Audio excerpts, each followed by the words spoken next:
दोस्तों आज हम आपके लिए लेके आए हैं बबल, जो कि हम बनाएंगे बबल। ये हमारे पास है ग्लिसरीन, ये विम जेल है और ये वाटर जो कि नॉर्मल वाटर।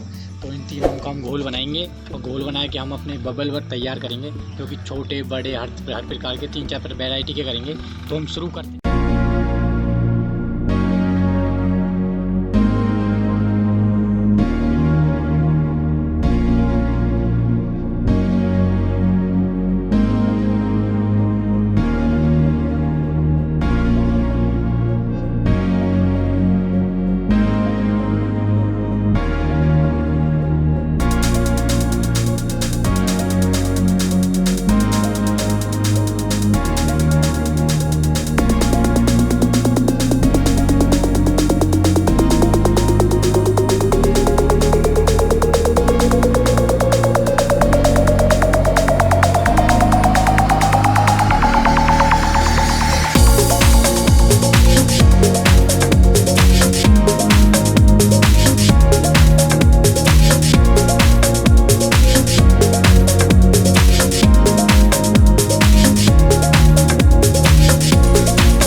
वीडियो में लगती है बहुत मेहनत, तो इस वीडियो के लिए यार एक लाइक तो बनता है। और चैनल करें सब्सक्राइब और भी ऐसी इंटरेस्टिंग वीडियो के लिए। तो फिर मिलते हैं आपसे और भी न्यू टॉपिक के साथ नेक्स्ट वीडियो में। तो जय हिंद।